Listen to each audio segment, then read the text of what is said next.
الرحيم الحمد لله رب العالمين والصلاة والسلام على أشرف الأنبياء والمرسلين وعلى آله وصحبه أجمعين اللهم صل وسلم على سيدنا محمد وعلى آل سيدنا محمد ولا حول ولا قوة إلا بالله العلي العظيم حسبنا الله ونعم الوكيل على الله توكلنا لرضاء الله تعالى الفاتحة أعوذ بالله من الشيطان الرجيم بسم الله الرحمن الرحيم الحمد لله رب العالمين الرحمن الرحيم مالك يوم الدين إياك نعبد وإياك نستعين اهدنا الصراط المستقيم صراط الذين أنعمت عليهم غير المغضوب عليهم ولا الضالين آمين أعوذ بالله من الشيطان الرجيم بسم الله الرحمن الرحيم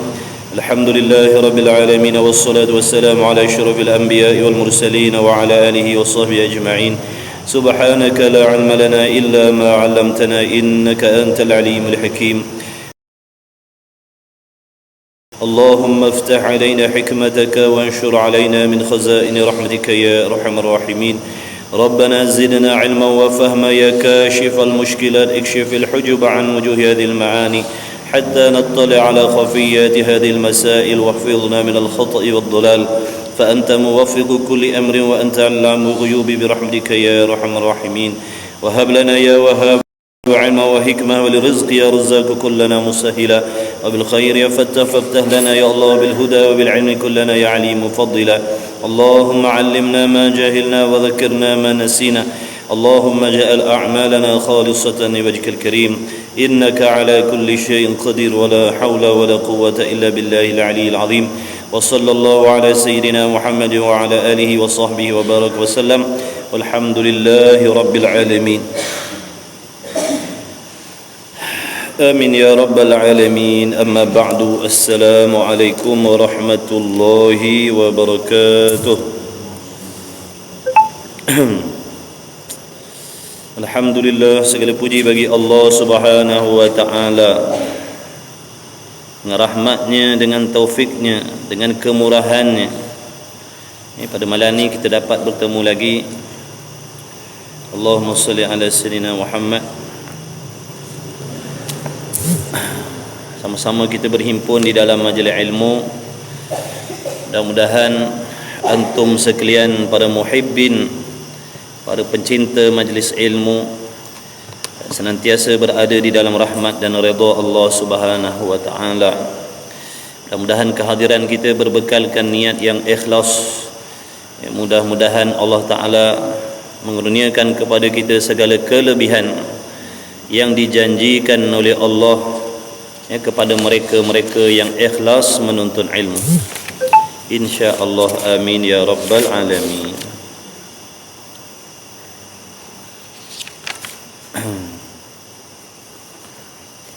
Kitab kita malam ni kitab Risalah Tauhid. Kitab Risalatut Tauhid. Muka surat 131. Rumi muka surat 131.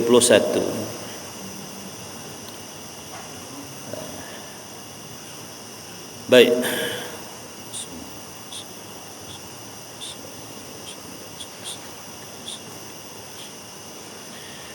Bismillahirrahmanirrahim. Qala al-muallif rahimahullahu ta'ala wa nafa'ana wa iyyakum bi'ulumihi wa bi'ulumi masyayikhina amin ya rabbal alamin.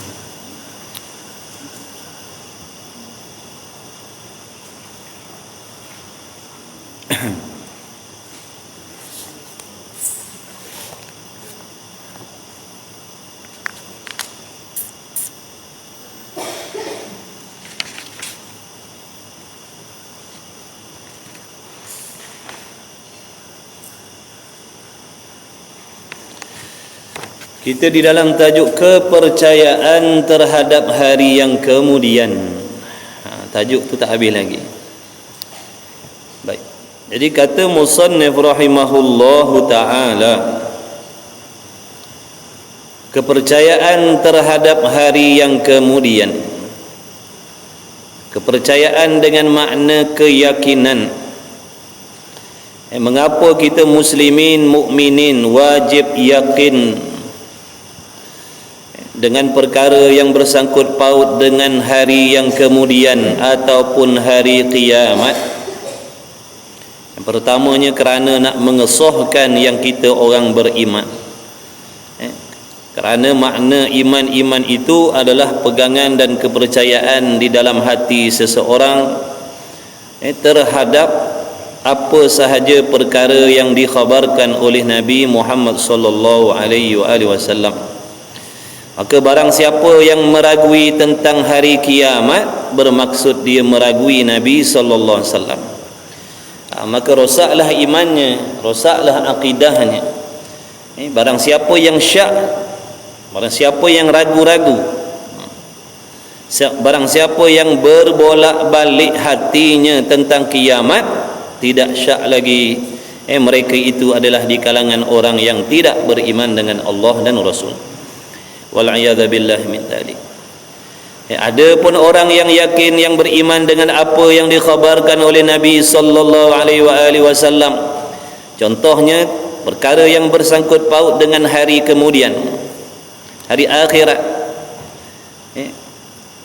Maka keyakinan mereka itu akan memberi kesan kepada amal ibadat, akan memberi kesan kepada tingkah laku mereka di atas dunia ini. Mereka akan menggunakan sebaik mungkin peluang hidup ini untuk membuat persiapan yang terbaik, kerana takut, risau, bimbang, gerun dengan janji-janji Allah di hari kiamat. Dengan sebab itulah wajib kita beriman dengan hari kiamat dan beriman dengan perkara yang bersangkut paut dengan hari kiamat. Yang pertamanya kata musannif rahimahullahu taala, soal. Ini di antara perkara yang wajib kita yakin dan percaya. Setiap yang mati akan bertemu dengan keadaan ini, iaitu yang pertamanya soal daripada malaikat mungkar nakir kepada mereka yang mati.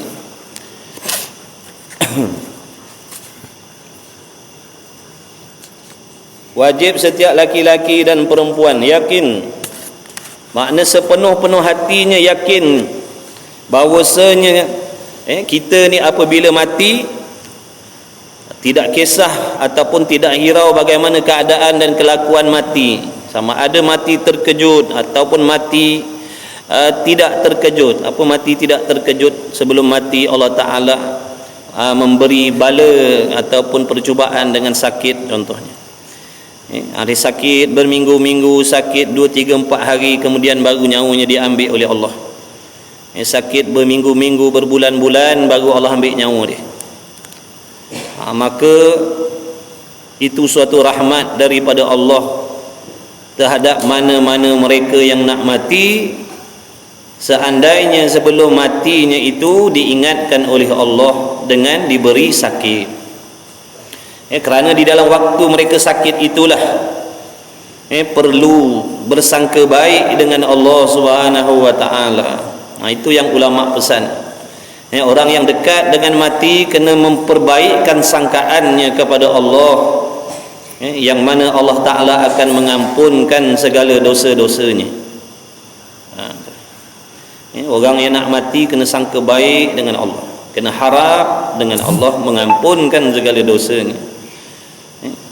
Yakin dengan janji Allah, barang siapa yang bertaubat daripada segala dosa-dosanya, sebanyak apapun, sebesar mana pun, seandai taubatnya itu benar, maka Allah akan mengampunkan dosanya. Itu hikmah di sebalik sakit yang Allah bagi kepada orang yang mati, orang yang nak mati sebelum mati, supaya mereka mengambil peluang untuk menyesali segala kesilapan, kesalahan, kedosaan, kemaksiatan zahir batinnya, dan bertaubat kepada Allah sungguh-sungguh dan bersangka baik dengan Allah.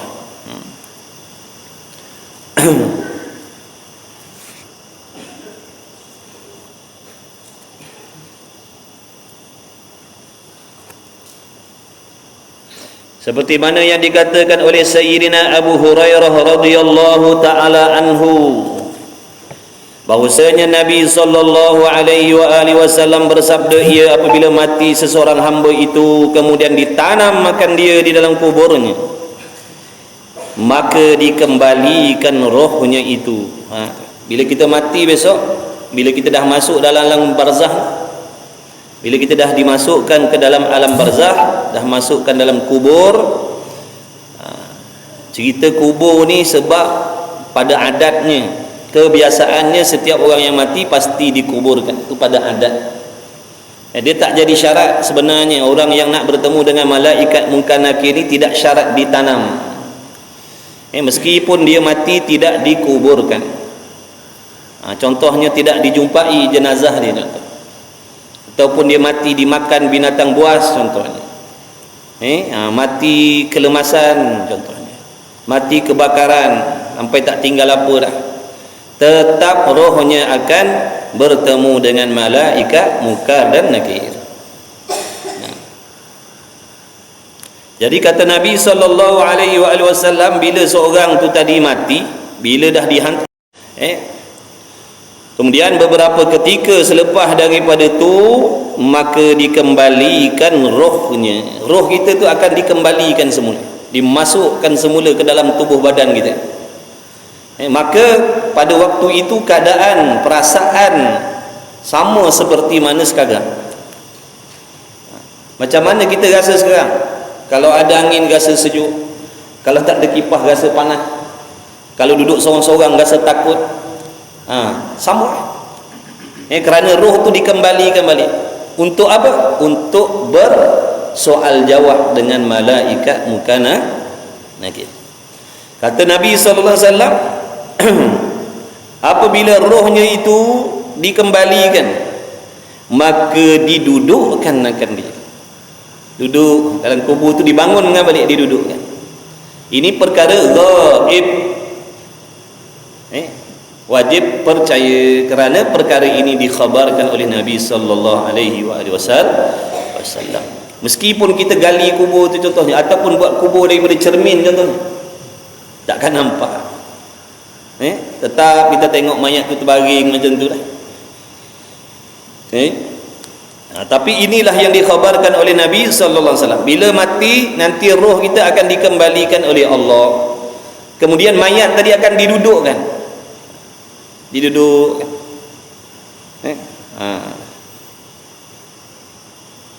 Didudukkan dengan penuh kehinaan pada waktu itu. Meskipun kita dulu waktu atas dunia bangga, sombong, megah dan sebagainya, begitulah keadaan dan situasi waktu kita di alam barzah besok. Waktu kita kena ingat kubur selalu. Kena ingat kubur selalu. Kerana ingat kubur ni, ingat mati ni mendekatkan kita dengan Allah. Kita akan mengenang dosa-dosa yang kita buat. Kita akan ada rasa takut mati membawa dosa-dosa itu. Sebaliknya, kalau kita bersifat panjang angan-angan, merasakan lambat mati, merasakan hidup lama lagi, ini akan menjauhkan kita daripada Allah, akan menggemarkan lagi kepada dunia. Itu hikmah Nabi sallallahu alaihi wasallam suruh kita memperbanyakkan mengingat mati, supaya kita ada rasa nak membuat persiapan, ada rasa nak bertaubat, ada rasa nak berhijrah, ada rasa nak memperbaiki hati kita, nak membersihkan hati kita, ada rasa nak memperbaikkan perhubungan kita sesama manusia, nak baikkan hubungan dengan mak bapak, nak baikkan hubungan dengan suami, dengan isteri, dengan anak-anak dan sebagainya. Itu hikmah daripada mengingat mati. Maka ditanam akan dia di dalam kuburnya itu, maka dikembalikan rohnya itu, maka didudukkan akan dia, maka datanglah kepadanya itu oleh dua malaikat. Sampailah masanya Sekarang ni kita dengar cerita dengan nama yang namanya malaikat mungkar, malaikat nakir. Berbelas tahun kita dengar nama dia, tapi belum tengok depan mata dia. Akan sampai masanya kita melihat depan mata kita sendiri malaikat mungkar nakir ni. Bagaimana rupa dia? Nabi kata yang hitam keduanya, hitam, dan matanya seperti matahari, punya terang ni, punya bersinarnya mata malaikat mungkar nakir tadi. Hitam tubuhnya, matanya seperti matahari, kata Nabi SAW. Tak boleh nak tatap, tak boleh nak tengok. Siapa boleh tenung matahari? Siapa boleh tenung matahari? Kuatnya pancaran cahayanya. Begitulah keadaan sifat malaikat mungkar nakir yang dikhabarkan oleh Nabi sallallahu alaihi wasallam. Dan kita sendiri akan menyaksikan depan mata kepala kita sendiri, dan kita akan berada di situasi ini sendiri. Tak boleh nak wakil-wakil, nak hantar wakil tolong jawab, tolong hadap. Tak, kita sendiri. Tak kira laki, tak kira perempuan, tak kira tua, tak kira muda, waktu dia diambil nyawa oleh Allah Ta'ala, tak kira. Dan adalah terbit daripada mulutnya, mulut malaikat mungkar nakir itu, api yang menyala-nyala. Subhanallah.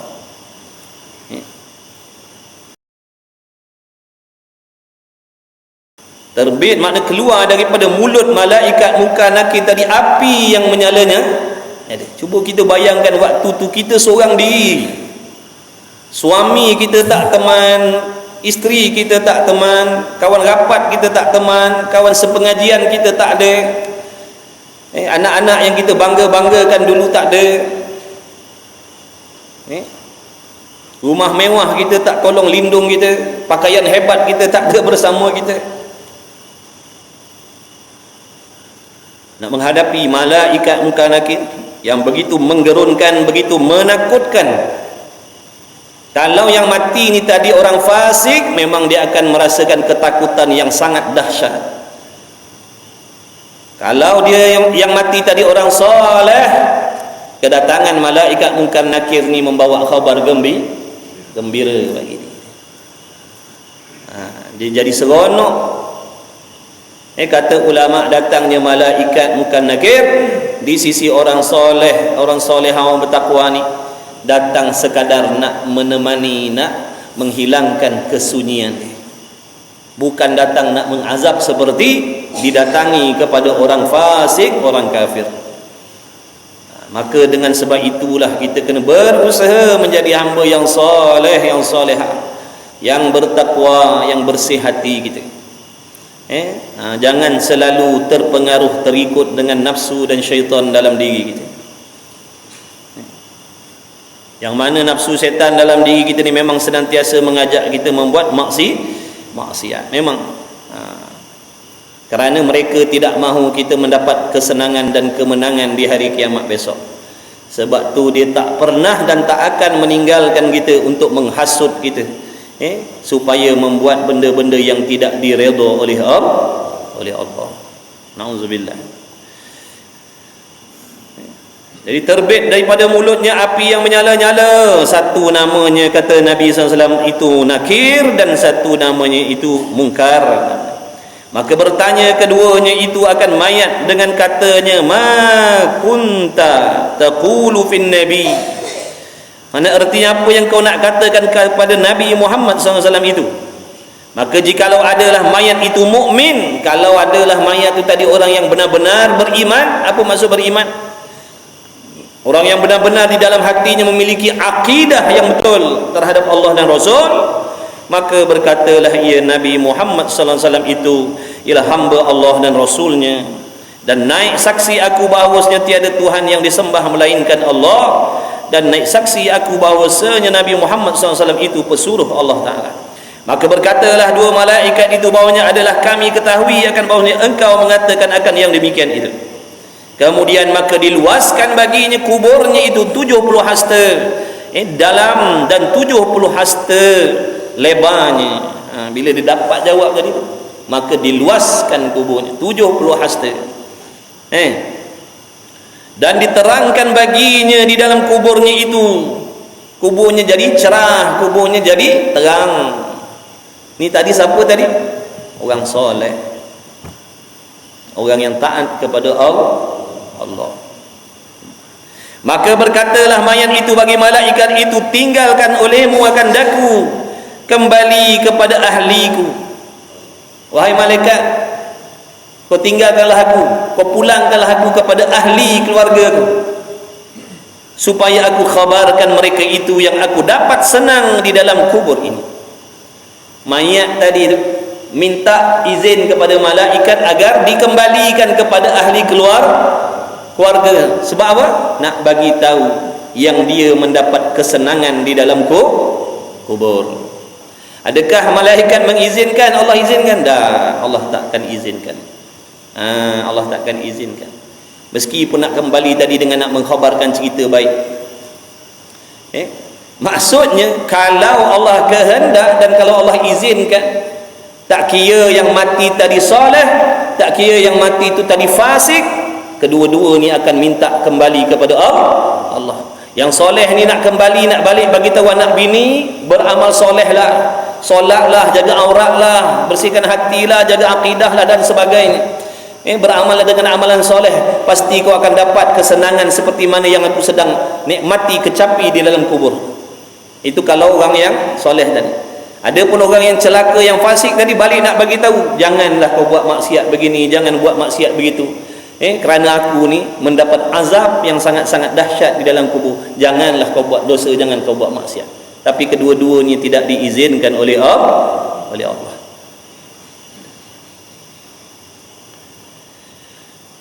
Supaya aku khabarkan mereka itu yang aku dapat senang di dalam kubur aku ini. Maka dikatakan baginya, tidurlah engkau di sini, kata malaikat, tidurlah sini. Kau tak boleh balik dah. Tidurlah sini, berehatlah, kata malaikat, tidurlah. Berehatlah di sini, makna dalam kubur.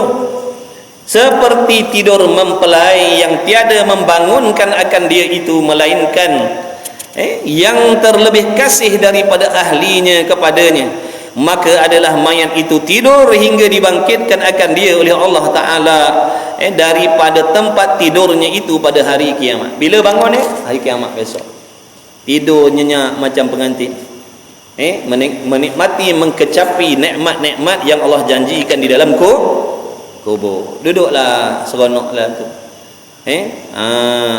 dengan layanan yang baik daripada malaikat tadi tu. Dan jikalau adalah mayat itu orang yang munafik, apa munafik? Zahirnya sembahyang, zahirnya menutup aurat, zahirnya puasa, zahirnya zakat, haji pergi, umrah pergi, Quran baca, malamnya berqiyamul lail, hadir kuliah, solat jamaah, tetapi fahaman dalam hatinya sesat terhadap Allah. Dia tidak yakin dengan apa yang disampaikan oleh Allah. Dia tak terima semua firman Allah. Ada ayat-ayat Allah yang dia terima, ada ayat-ayat Allah yang ditolak. Ada khabar-khabar Nabi yang disetuju, ada khabar-khabar Nabi yang dia tidak setuju. Inilah kafir munafik nama dia. Na'udzubillah min zalik. Sebab tu kita kena ngaji, kena faham apa itu iman, apa itu Islam, siapa muslim, siapa munafik, siapa beriman sisi Allah, siapa yang tidak beriman sisi Allah, supaya kita boleh pilih mana satu yang kita nak. Kalau kita nak jadi munafik ni, jadikan diri kita seperti orang yang berlakon-lakon dengan pemakaian cara hidup orang Islam, padahal hatinya tidak yakin dengan segala yang ada di dalam Quran. Hatinya tidak yakin dengan agama yang ataupun hukum hakam yang disampaikan oleh Nabi sallallahu alaihi wasallam. Dia bangkang hukum Tuhan, dia tak setuju dengan hukum Allah. Na'udzubillah. Ini namanya kafir munafik. Kafir munafik ini ada pada setiap bangsa. Ada kafir munafik berbangsa Melayu, ada kafir munafik berbangsa Cina, India dan sebagainya. Ada kafir munafik di kalangan orang yang berbangsa Arab. Jangan kita anggap, jangan kita ingat kafir munafik ni orang Arab, bukan. Siapa-siapa saja yang berlakon-lakon zahirnya dengan agama, padahal hatinya tidak yakin sepenuhnya dengan Allah, dengan Quran dan isi kandung Quran. Begitulah juga dengan apa yang dikhabarkan, yang dibawa oleh Nabi sallallahu alaihi wasallam.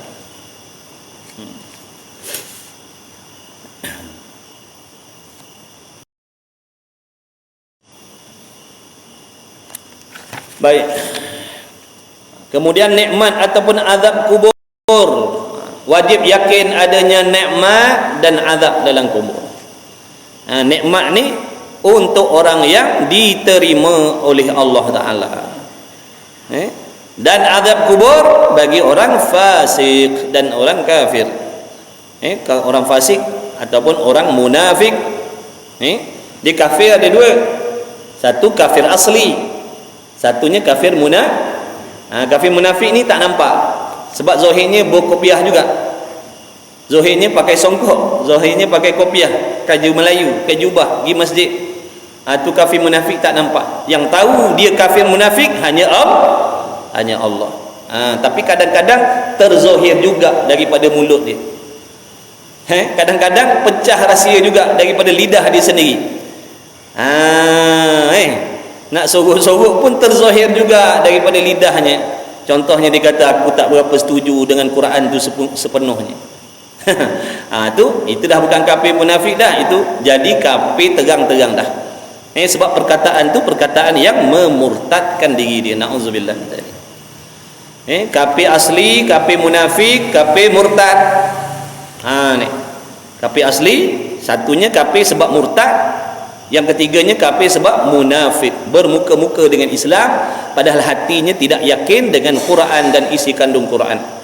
Begitulah juga dengan Nabi sallallahu alaihi wasallam. Nauzubillah min dzalik. Kemudian jadi bila kita tahu dalam kubur tu ada nikmat, dalam kubur tu ada azab, maka kita sekarang ni, sebab tu Allah bagi kita akal yang waras supaya memilih jalan mana yang kita nak. Adakah kita nak mendapat nikmat kubur ataupun kita nak mendapat azab kubur? Adakah kita nak mendapat nikmat kubur ataupun kita nak mendapat azab kubur? Di sini dikatakan oleh Sadatina Aisyah radhiyallahu taala anha. Apa yang dikatakan oleh Sadatina Aisyah radhiyallahu taala? Adalah bagi kubur itu hafiyah, yang sangat ditakuti, dan jikalau sejahtera seorang daripadanya, nescaya lepaslah daripada itu. Maksud kubur ni, bila manusia tadi, bila hamba Allah tu dikembalikan di dalam kubur, masuk kubur, layanannya baik, dapat nikmat, itu petanda perjalanan seterusnya adalah perjalanan yang makin menyenangkan dia.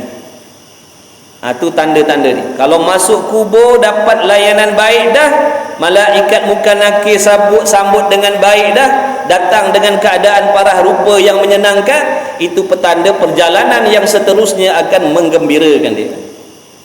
Tapi kalau masuk kubur nampak dah api menyala-nyala, ini bala dan celaka yang sangat besar sekali. Petanda menunjukkan perjalanan yang akan dilalui seterusnya jauh lebih berlipat kali ganda dahsyat daripada itu lagi. Na'udzubillah. Dia akan diazab buat sementara waktu, sementara menunggu azab neraka yang sebenar-benarnya nanti di hari kiamat. Berapa lama nak tunggu tu? Contohnya lah, seorang ni dia mati dalam keadaan fasik, contohnya, ataupun dia mati dalam keadaan munafik. Sekarang ni tahun 2023, katakanlah kiamat 15 tahun lagi, kiamat yang sebenar 20 tahun lagi, maka selama itulah diazab dalam kubur.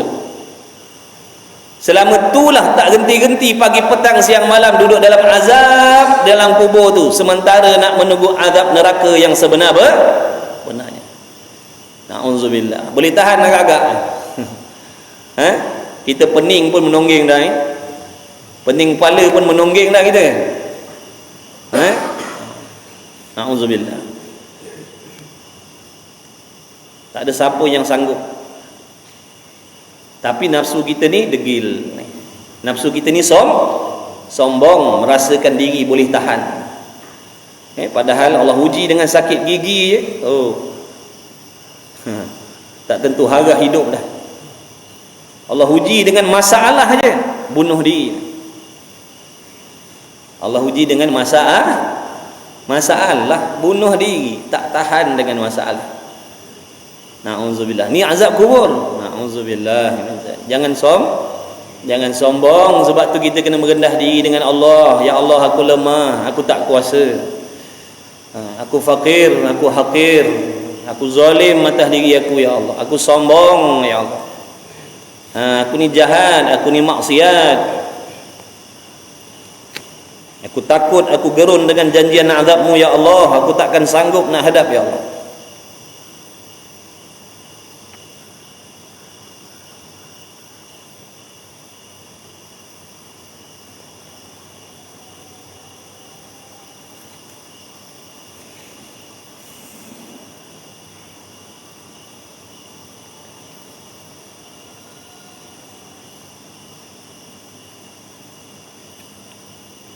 Berkata Sayyidina Umar, bagi Rasulullah SAW, apabila aku padakan akan dikau akan keduanya itu, maka berkatalah Al-Imamul Ghazali rahimahullahu ta'ala, maka menunjukkan perkataan Sayyidina Umar itu atas bahawasanya akal itu tiada hilang dengan sebab mati itu.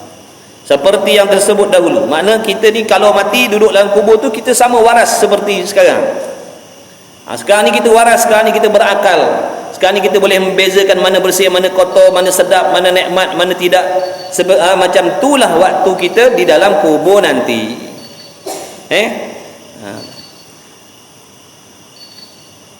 Dan kata Sayyidina Abu Hurairah radhiyallahu ta'ala, apabila ditaruhkan mayat orang mukmin itu di dalam kuburnya, maka datanglah akan dia seksa kubur. Na'udzubillah. Yang soleh itu. Jadi bila masuk dalam kubur, datang azab dan mengelilingi segala amal soleh itu akan dia. Makna amal soleh tadi datang melindungi tuan empunya badan.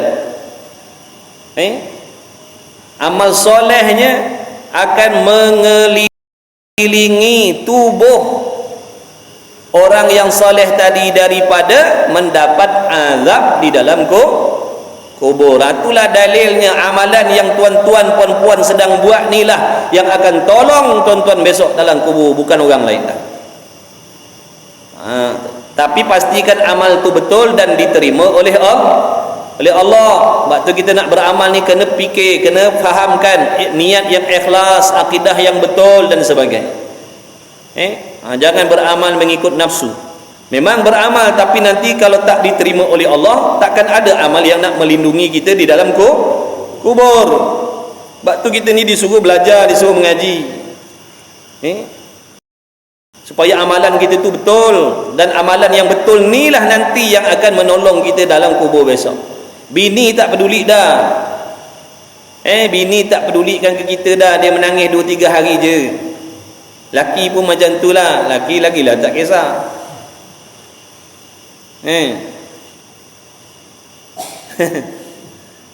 Muju Allah. Kawan-kawan jauh sekali. Amalan kita ni lah. Sebab tu tak rugi kalau tuan-tuan perempuan para muhibbin sekalian berkorban masa, korban penat, korban letih dan sebagainya untuk persiapan mati. Yang senangnya besok kita. Orang lain sekarang ni dia nak berehat, nak berseronok, mengaji tak mau, sembahyang tak mau, nak berseronok pagi petang siang malam, nak berhibur dengan anak bini, tak nak hadir majlis ilmu. Tak apalah. Tak apalah. Kita ni jangan seperti mereka. Kita kena ingat yang kita ni semakin hari semakin dekat dengan kubur. Semakin hari semakin dekat tubuh kita ni nak dihumban dalam lubang tu. Kena ingat macam tu. Kena selalu ingat yang tubuh kita ni makin dekat untuk dihumban dalam lubang tu. Jadi tak rugi kalau tuan-tuan korbankan masa 1 jam, 2 jam, 1 hari, 4-5 jam untuk beribadat, beramal soleh. Sebenarnya itulah tindakan yang sangat-sangat bijak yang dilakukan. Kerana persiapan untuk mendapat kesenangan selepas mati. Orang yang duduk berehat sekarang ni goyang kaki, tak nak mengaji, tak nak solat dan sebagainya, dia goyang kaki sekarang, matinya besok diazab, tak berehat-rehat, tak berhenti-henti. Tuan-tuan, puan-puan, para muhibbin yang korban, kerja, time belajar agama, time solat, kadang-kadang diberi taufik tahajud tengah malamnya dan sebagainya, tak berehat, kurang tidur, kerana nak membuat persiapan akhirat. Mati je, rehatlah seperti pengantin lamanya.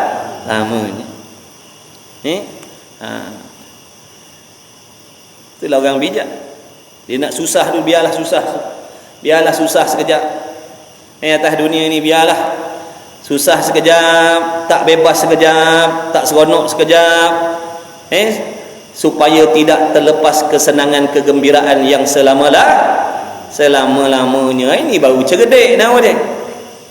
Tapi kalau kita dengan sebab kesenangan, kegembiraan, kesenangan yang sementara ni, kita sanggup melepaskan kesenangan yang bersifat kekal selama-lama tu, sesungguhnya kita tidak cerdik. Kita bertindak seperti seorang yang tidak berakal, macam orang tak waras, macam orang gila. Kalau orang bagi pilih, kau nak senang selamanya ke nak senang sekejap? Aku nak senang sekejap lah. Dah selama tu aku nak azab. Tu maknanya tak cerdik lah. Takkan kita nak kata cerdik pula macam tu. Tak cerdik lah. Biar orang kata sekarang ni, kau bodoh lah, kau buang masa lah, dah macam ni baru nak belajar agama lah. Biar orang kata, biarkan. Orang takkan tolong kita. Yang nak tolong kita, diri kita sendiri. Orang nak kata kau buang masa suruh pergi masjid, dah tua baru nak mengaji, dah tua baru nak berubah. Pedulikan betul dah tindakan tu. Itulah tindakan yang terbijak sekali. Yakin sungguh betul dah. Maka jikalau datang akan dia seksa kubur itu daripada kepalanya, maka menegahkan akan dia oleh bacaan Qurannya. Waktu hidup atas dunia dulu dia selalu baca Quran. Baca Quran ni bukan syarat khatam, bukan syarat khatam 30 juzuk. Qul huwallahu tu Quran, inna a'tayna Quran, ayat kursi Quran, amanar rasul Quran.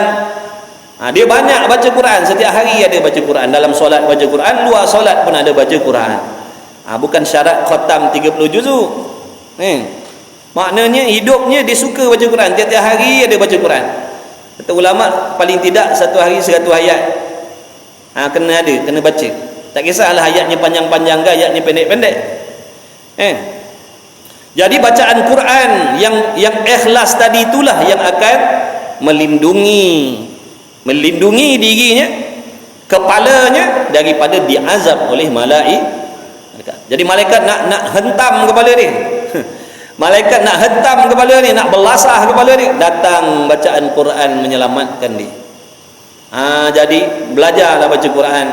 Belajar baca Quran supaya bacaan Quran kita tu betul. Jangan baca ikut dan makhrajnya, bertukar takir sampai mengubah erti dan maksud Quran, jangan. Sebab tu belajar tajwid itu fardu ain. Dan apabila ni dah pecah lubang ni, pecah lubang dah ni. Makna kalau kita tak nak kepala kita ni besok dihempuk dek malaikat dalam kubur, kalau kita tak nak kepala kita ni dihempuk dek malaikat dalam kubur, baca Quran banyak, bawa motor baca Quran, bawa kereta baca Quran, bacalah surah-surah yang kita dah hafal tu. Takkan qul huwallah tak hafal. Habis ulang lagi. Daripada rumah nak pergi tempat kerja setengah jam baca qul huwallah, berapa banyak dapat dah. Kalau orang yang hafal, itulah kelebihan kalau hafal. Maksudnya kita yang tak hafal ni baca, tengok naskah lah. Sekarang dalam handphone pun ada. Dalam handphone pun ada, boleh baca Quran. Baca. Sebab apa? Persiapan aku nanti dalam kubur. Dan apabila datanglah siksa kubur itu daripada pihak dua kakinya, tadi nak hentam kat kepala tak dapat. nak dihantam, nak diazab melalui kaki pula, maka menegahkan akan diazab oleh sembahyang tahajudnya itu. Sembahyang tahajudnya datang memberi apa, perlindungan, syafaat daripada amal soleh yang dia buat. Tapi syarat sembahyang tahajudnya betul lah. Jangan sembahyang tahajud hadas besar tak terangkat. Sembahyang tahajud tapi hadas besar tak terangkat. Sebab apa? Tak pandai cara mandi wajib tapi nak beramal. Nampak tak? Yang dimaksudkan sembahyang tadi sembahyang yang betul, sembahyang yang diterima, sembahyang yang sah. Bukan asalkan sembahyang. Ni ada sembahyang mandi wajib tak betul, ambil wuduk guna air mutanajjis, main belasah aja nampak tak? Sebab tu dalam fiqh dia akan ajar bab air mana yang boleh ambil wuduk, air mana yang tak boleh. Sebab itulah disuruh belajar. Nampak tak? Bukan untuk orang lain, untuk kita sendiri. Dan kalau solatnya wuduk tak sah adalah solat. Tak sah solat artinya tidak solat. Faham tu? Solat kita kalau tak sah artinya kita tidak solat. Bukan asalkan solat tak sah pun tak apa, bukan maksud macam tu. Jadi belajar bab solat. Apa lagi yang bersangkut paut dengan solat? Akidahnya mesti betul, keikhlasannya hati mesti betul, syarat rukunnya mesti betul. Jauhkan benda-benda yang membatalkan solat. Belajar cara tutup aurat. Belajar cara tutup aurat dalam solat macam mana yang sahnya, tutup aurat macam mana yang tak sah dalam solat. Orang lelaki perempuan belajar ambil wuduk macam orang perempuan kadang-kadang ambil wuduk ada anggotanya yang tak kena air, tali dudung, saiben ni, bulu yang tumbuh dalam ruangan muka ni wajib dibasuhkan air. Kalau panjang sedepa lah, kena lurutkan air. Ni bila dia nak ambil wuduk, dia ambil letak atas telinga dia. Nampak tak? Dia ambil wuduk tapi dia punya tali tudung ni saiben. Pernah tengok cerita kungfu tak? Cerita kungfu panjang ni. Dia ambil, dia letakkan atas telinga dia, apa tu dia basuh muka. Ni sekerat ni tak kena air ni, tak sah wuduk. Tak sah wuduk, sah tak sembahyang? Zuhur tak sah, asar tak sah, maghrib tak sah, isyak tak sah, subuh tak sah. Berapa lama dah buat kerja macam tu? 20 tahun dah buat kerja macam tu. Sebab itulah ulama pesan jangan tinggal belajar fardu ain, jangan tinggal belajar fardu ain. Kita fardu ain ni tadika boleh lah. Dia ingat fardu ain ni apa katnya? Sebab itulah suruh belajar. Bila belajar baru tahu. Baru bila tahu barulah boleh betulkan kita punya ibadat. Kalau tak kita buat main rasa-rasa tadi, rasa-rasa sah dah. Kita sendiri yang tak ada ilmu tadi rasa-rasa betul dah wuduk, rasa-rasa. Tu masalah ibadat, tak boleh main rasa-rasa macam tu. Nanti kita juga yang merananya dalam kubur besok, harap-harap mana sembahyang dulu aku sembahyang, mana tak datang tolong pun. Rupanya sembahyangnya tak sah. Lepas tu belajar. Ngaji. Kemudian jadi apa tadi? Sembahyang tahajud yang akan menyelamatkan dia daripada diazab daripada pihak kakinya. Dan apabila datang seksa kubur itu daripada hadapan dua tangannya, maka berkata dua tangannya itu, demi Allah, sesungguhnya telah menghamparkan akan daku bagi sedekah. Waktu hidup dulu aku ada sedekah ikhlas. Makna dia sedekah memang kerana Allah. Dah tu orang sedekah, sedekah mesti ikhlas kerana Allah. Dah tu orang yang sedekah yang viral tu, dia viral dia sedekah tu kat media sini media sana, tunjuk dia sedekah tu, wajib sangka baik. Boleh jadi dia nak menunjukkan contoh tauladan yang baik supaya ditiru oleh orang lain. Setiap amal yang baik kalau ditunjukkan dengan niat agar orang lain tiru, maka jadi amal soleh. Kalau nak menunjuk-nunjuk agar dikenal, itu salah lah. Jadi wajib kita sangka baik. Wajib sangka baik.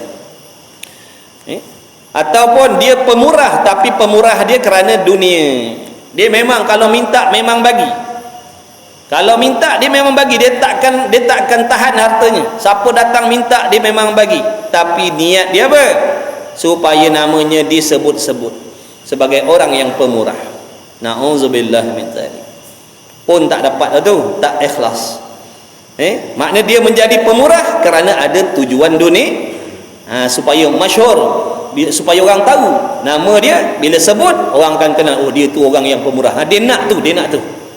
Dia nak orang tahu yang dia tu pemurah. Itu niat dia. Jadi pemurah tu dia nak benda tu. Na'udzubillah. Taubat kepada Allah seandainya ada niat-niat macam tu dalam hati kita. Taubat, Allah Ta'ala terima taubat, Allah ampunkan dosa. Jadi sedekah dia tadi lah, sama ada sedekah wajib ataupun sedekah sunat. Sedekah wajib mana? Zakat. Sedekah wajib mana? Tu nafkah anak bini kita. Sedekah sunat yang ada orang tak ada hati apa benda tu, minta-minta derma, tu sedekah sunat tu. Sedekah wajib maknanya contohnya zakat, ataupun nafkah yang kita bagi pada anak bini kita, tu sedekah wajib tu. Jadi dia bersedekah dengan ikhlas, maka datanglah amalan sedekahnya menyelamatkan dirinya dalam kubur besok.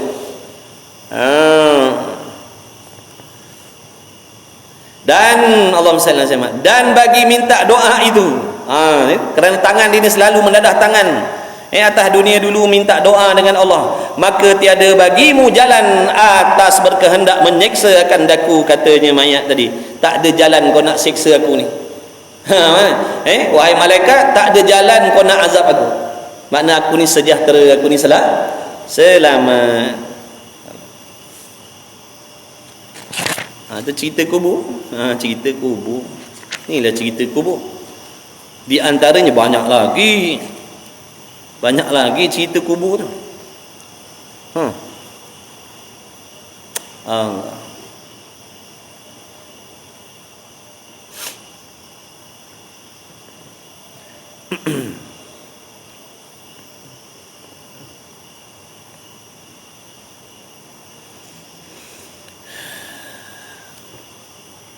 Baik. Dan yang seterusnya perkara yang wajib kita imani, dihidupkan semula mereka itu bagaimana rupa asli. Macam mana rupanya atas dunia, begitulah dibangkitkan besok di hari kiamat.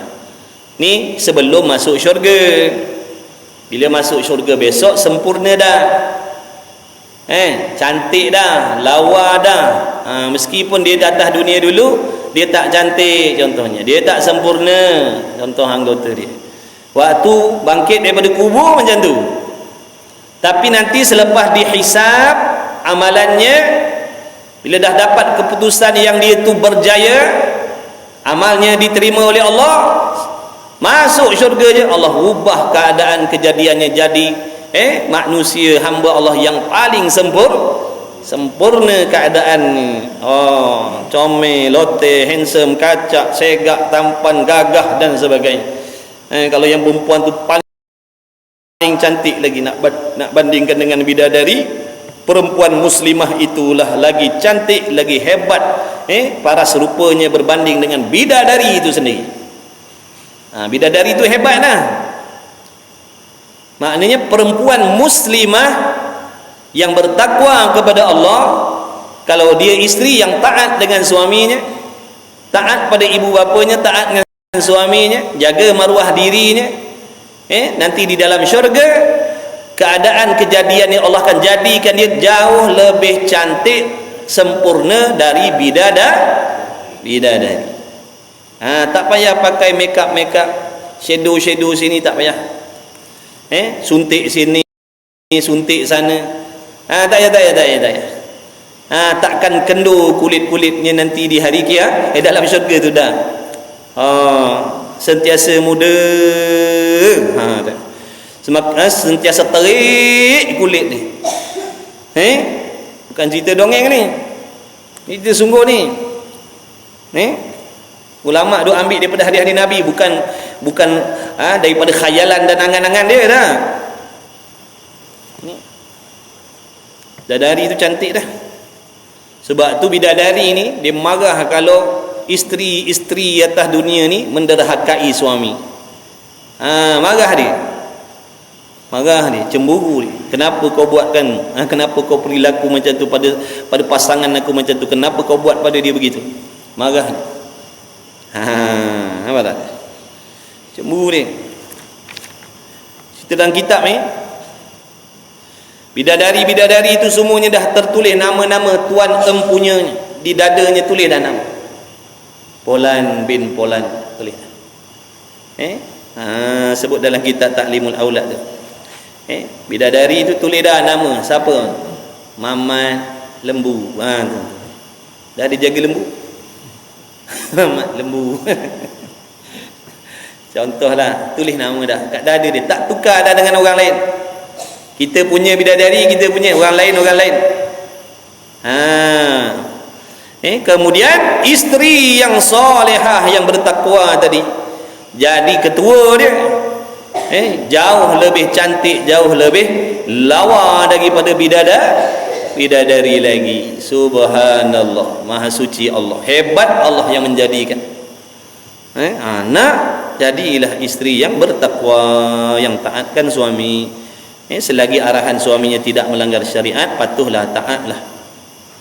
Bukan untuk dia orang lain, bukan untuk suami, untuk dirinya sendiri, kesenangan dia nanti di hari kiamat.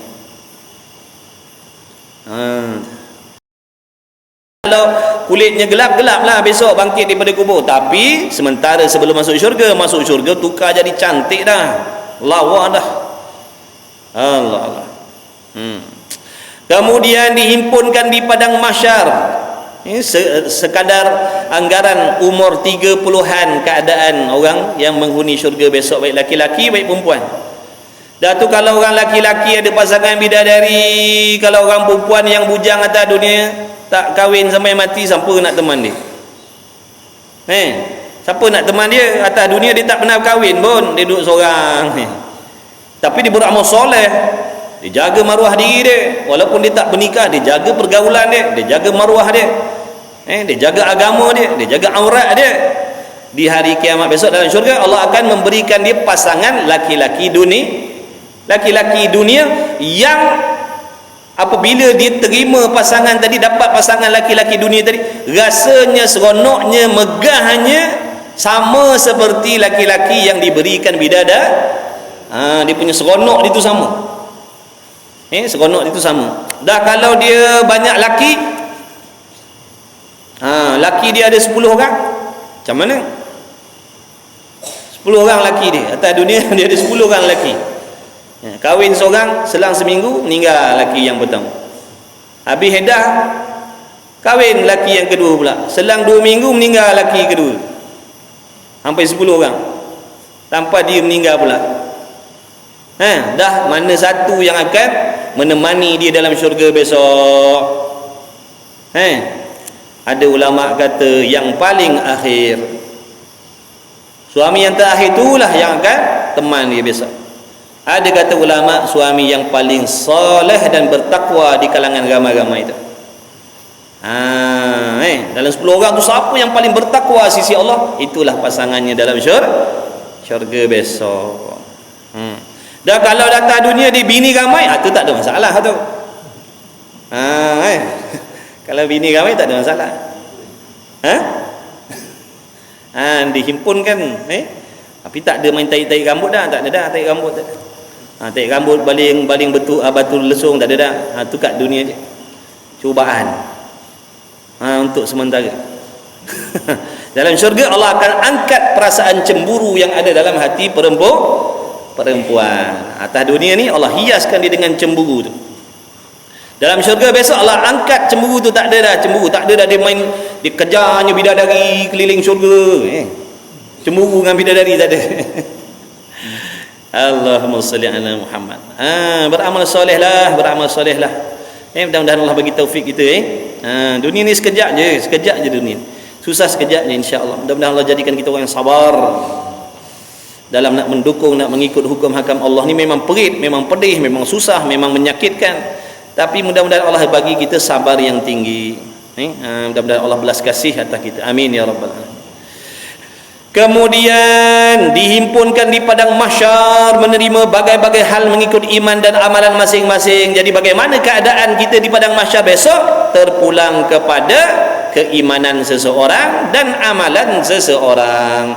Kalau atas dunia ni dia banyak membuat amal ibadat yang menjadi asbab pangkatnya tinggi di sisi Allah, maka di padang mahsyar besok dia duduklah di tempat yang istimewa. Macam orang-orang yang ada pangkat tinggi atas dunia sekarang. Mana duduk dia?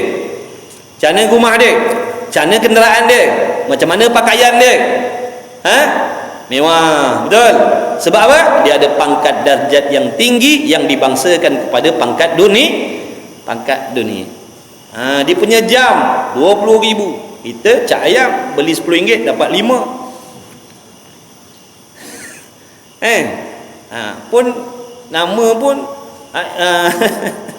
ada mirip-mirip je lah, mirip-mirip macam yang mahal tu. Jenama terbabas, ada bas-bas hujung tu. Jadilah tu mahal lah juga. Tak apalah. Jadi macam mana orang yang sekarang ni atas dunia, dia ada pangkat jawatan yang tinggi di dalam kerajaan dunia, maka hebatlah kehidupan dia, mewahlah rumah tangga dia, hebatlah pakaian dia, seronoklah tempat tinggalnya. Dia akan berhimpun dengan orang-orang yang seumpama dia. Tapi jangan lupa, di hari kiamat pun begitulah. Yang tinggi di sisi Allah, asbab daripada amal soleh yang dia buat. Contohnya dia banyak sangat bersabar atas dunia. Kerana pahala sabar tu sangat-sangat hebat diberi oleh Allah. Pahala sabar untuk melakukan taat, sabar untuk meninggalkan maksiat, sabar menghadapi fitnah dan bala. Bila berhimpun 3 sabar ni pada seseorang tu, Masya Allah, mahsyar bagaimana, bersama siapa dia akan dikumpulkan oleh Allah. Senanglah urusannya di padang mahsyar besok. Orang lain duduk di bawah pancaran azab matahari di padang mahsyar, dia duduk bersenang-senang bersama para nabi, para rasul, para syuhada dan sebagainya. Sebab itulah Allah bagi kita ni ujian begini begitu. Nak buat taat, nak kena sabar tak? Kena sabar. Nak mentaati perintah Allah, kena sabar. Kalau tak sabar ni, contoh ni, ibu bapa ni, abang-abang ni, kalau tak sabar tak boleh datang kuliah ni. Sebab nafsu kita nak lari. Jadi sabar ni makna tahan nafsu daripada lari membuat ibadat. Dia sabar. Kalau nak ikutkan nafsu nak lari, tapi dia sabar, dia tahan hasil ibadat dengan taufik Allah. Tapi sabar untuk melakukan taat ni dapat 300 pangkat. Allah bagi dia 300 darjat, naik 300 darjat. Setiap kali dia nak buat ibadat, sabar dengan ibadat, 300 darjat dinaikkan oleh Allah. Ada tak majikan atas dunia ni sekali naikkan 300 pangkat? Mana nak ambil? Tak ada. Tapi ni yang nak bagi ni pangkat ni raja segala raja. Dia maha kaya, nikmatnya tak habis. Setiap kali dia sabar nak buat taat, dia pegang dengan nafsunya, dia sabar hasil taat. Nafsu kata dedah aurat, dia sabar tutup auratnya, naik lagi 300 pangkat. Nafsu kata lawan suami, dia sabar, dia jadi taat dengan suami, naik lagi 300 pangkat. Sebab tu sabar ni sampai bila? Mati. Tapi kita tak tahulah fahaman mana yang kita ikut. Kita kata sabar ni ada batasan. Sampai batasan aku dah tak sabar dah. Tak sabar turun pangkat. Hilanglah. Sebab tu sabar ni sampai mati. Kau jangan kau jangan sampai aku hilang sabar tu. Mana boleh? Kalau hilang sabar, turun darjat, cabut balik jawatan dia, buang balik pangkat-pangkat, pingat-pingat dia. Sebab apa? Gagal dah dalam gagal dalam ujian.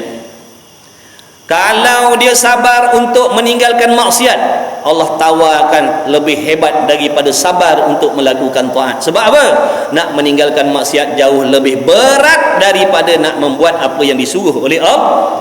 Ramai orang boleh tutup aurat, ramai orang boleh bangun tahajud, tapi tak boleh nak tahan lidah daripada mengumpat, contohnya. Nampak tak? Boleh tahajud, boleh tutup aurat, tapi nak mengumpat tak boleh tahan.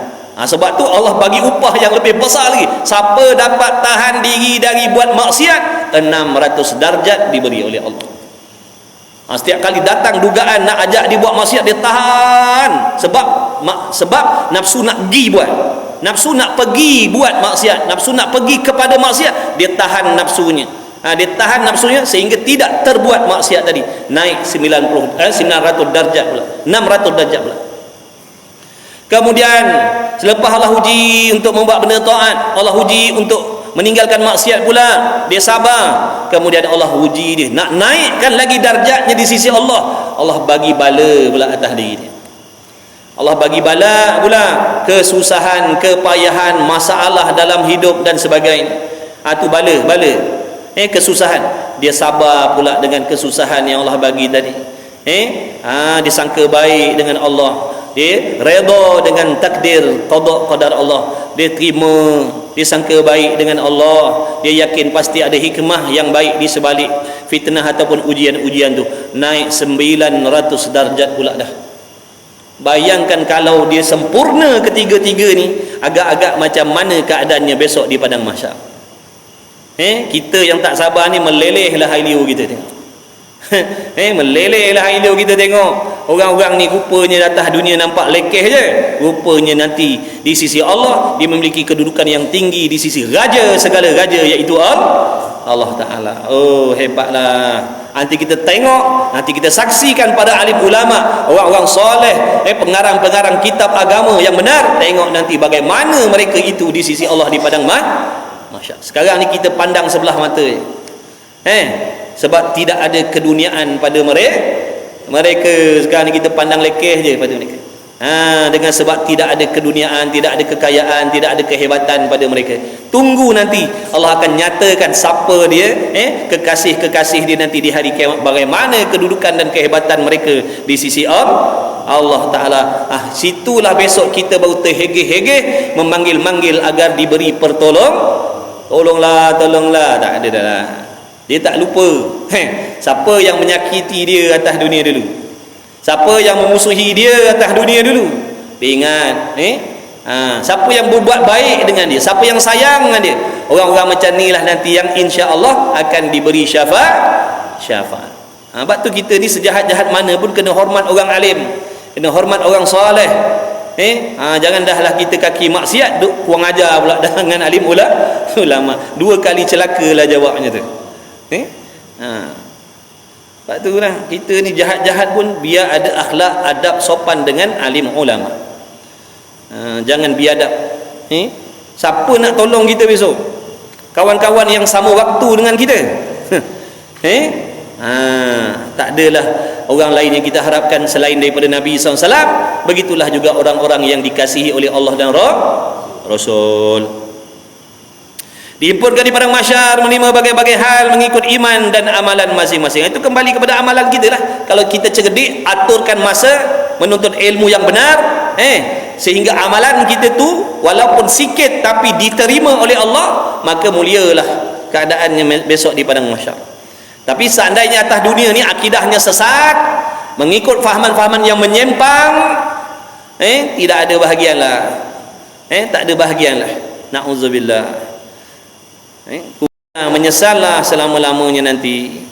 Dan yang kelimanya, memohon syafaat daripada anbiya. Ini di antara perkara yang akan berlaku nanti di padang mahsyar.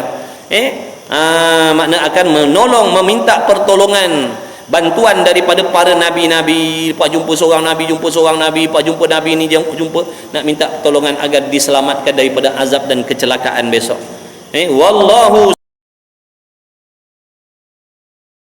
Allah Ta'ala memberi kita taufik untuk memperbaiki amalan kita, hati kita dengan dunia. Mudah-mudahan Allah datangkan rasa cinta kasih terhadap akhirat yang bersifat kekal selama-lamanya. Mudah-mudahan Allah jadikan kita orang yang sabar dengan segala kesusahan, kepayahan, keperitan hidup atas dunia ni. Mudah-mudahan Allah Ta'ala jadikan kita hamba yang sentiasa syukur, redha dan bersangka baik dengan Allah Subhanahu Rasulillah wa ala alihi. Allahumma rabbana anfa'na bima 'allamtana. Rabbana 'allimna alladhi ma yanfa'una. Rabbana faqih ahlana wa qarabati lana fi dinina ma ahli qutri untha wa dhakar. Wa sallallahu ala sayyidina Muhammad wa ala alihi wa sahbihi wa baraka wa sallam. Alhamdulillahi rabbil alamin. Taqabbalallahu minni wa minkum. Minna wa minkum taqabbal ya karim. Insyaallah pukul 9.40 ada kelas.